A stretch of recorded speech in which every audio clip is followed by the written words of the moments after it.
During the summer of 2003, events in the northeastern United States involving a strange, human-like creature sparked brief local media interest before an apparent blackout was enacted. Little or no information was left intact, as most online and written accounts of the creature were mysteriously destroyed. Primarily focused in rural New York State, and once found in Idaho, self-proclaimed witnesses told stories of their encounters with a creature of unknown origin. Emotions ranged from extremely traumatic levels of fright and discomfort to an almost childlike sense of playfulness and curiosity. While their published versions are no longer on record, the memories remained powerful. Several of the involved parties began looking for answers that year. In early 2006, the collaboration had accumulated nearly 24 documents dating between the 12th century and present day, spanning 4 continents. In almost all cases, the stories were identical. I've been in contact with a member of this group and was able to get some excerpts from their upcoming book. A Suicide Note, 1964. As I prepare to take my life, I feel it necessary to assuage any guilt or pain I have introduced through this act. It is not the fault of anyone other than him. For once I awoke and felt his presence, and once I awoke and saw his form. Once again I awoke and heard his voice and looked into his eyes. I cannot sleep without fear of what I might next awake to experience. I cannot ever wake. Goodbye. Found in the same wooden box were 2 empty envelopes addressed to William and Rose, and 1 loose personal letter with no envelope. Dearest Linny, I have prayed for you. He spoke your name. A journal entry translated from Spanish, 1880. I have experienced the greatest terror.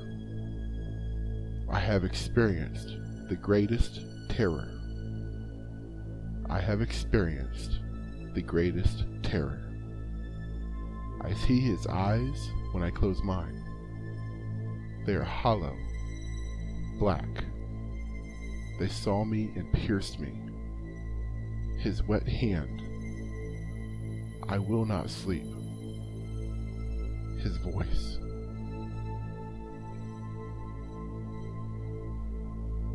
A Mariner's Log, 1691. He came to me in my sleep. From the foot of my bed I felt a sensation. He took everything. We must return to England. We shall not return here again, at the request of the Rake. From a Witness, 2006.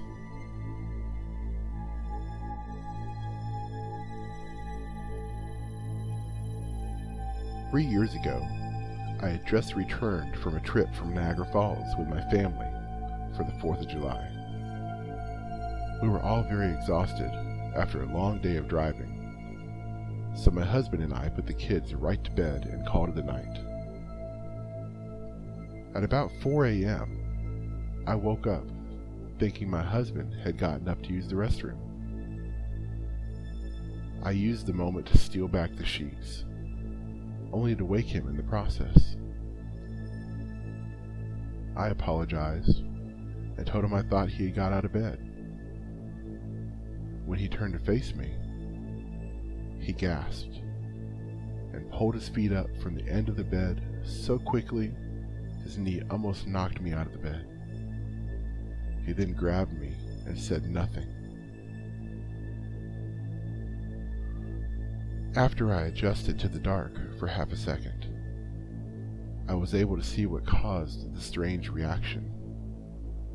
At the foot of the bed, sitting and facing away from us, there was what appeared to be a naked man, or a large, hairless dog of some sort.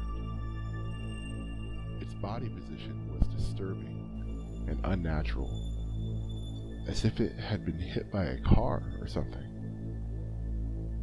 For some reason, I was not instantly frightened by it, but more concerned as to its condition.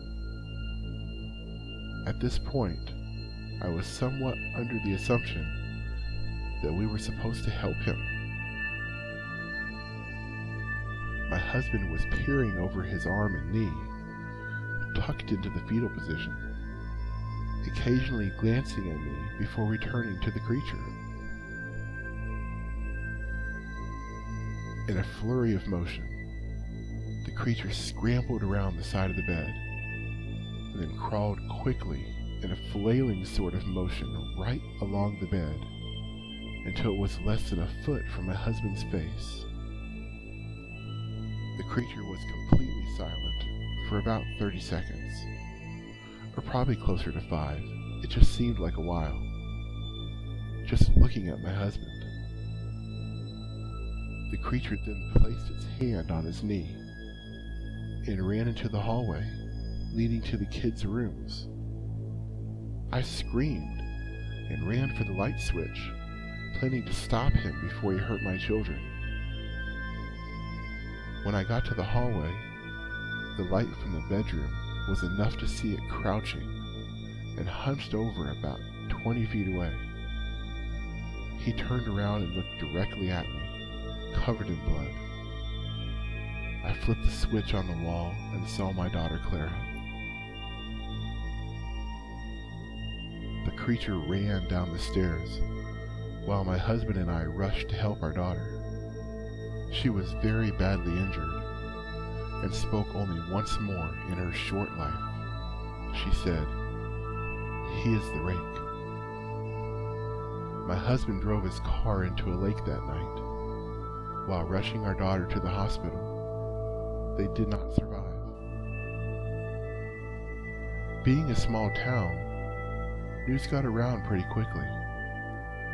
The police were helpful at first, and the local newspaper took a lot of interest as well.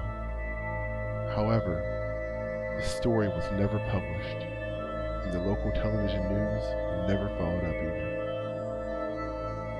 For several months, my son Justin and I stayed in a hotel near my parents' house. After we decided to return home, I began looking for answers myself. I eventually located a man in the next town over who had a similar story. We got in contact and began talking about our experiences. He knew of 2 other people in New York who had seen the creature we now referred to as the Rake. It took the 4 of us about 2 solid years of hunting on the internet and writing letters to come up with a small collection of what we believed to be accounts of the Rake. None of them gave any details, history, or follow-up. One journal had an entry involving the creature in its first 3 pages and never mentioned it again. The ship's log explained nothing of the encounter, saying only that they were told to leave by the Rake. That was the last entry in the log. There were, however, many instances where the creature's visit was one of a series of visits with the same person. Multiple people also mentioned being spoken to, my daughter included. This led us to wonder if the Rake had visited any of us before our last encounter. I set up a digital recorder near my bed, and I left it running all night, every night, for 2 weeks. I would tediously scan through the sounds of me rolling around in my bed each day when I woke up. By the end of the second week, I was quite used to the occasional sound of sleep while blurring through the recording at 8 times the normal speed. This still took almost an hour every day. On the first day of the third week, I thought I heard something different. What I found was a shrill voice. It was the Rake. I can't listen to it long enough to even begin to transcribe it. I haven't let anyone listen to it yet. All I know is that I've heard it before, and I now believe that it spoke when it was sitting in front of my husband. I don't remember hearing anything at the time, but for some reason, the voice on the recorder immediately brings me back to that moment. The thoughts that must have gone through my daughter's head make me very upset. I've never seen the Rake since he ruined my life, but I know that he has been in my room while I slept. I know and fear that one night I'll wake up to see him staring at me.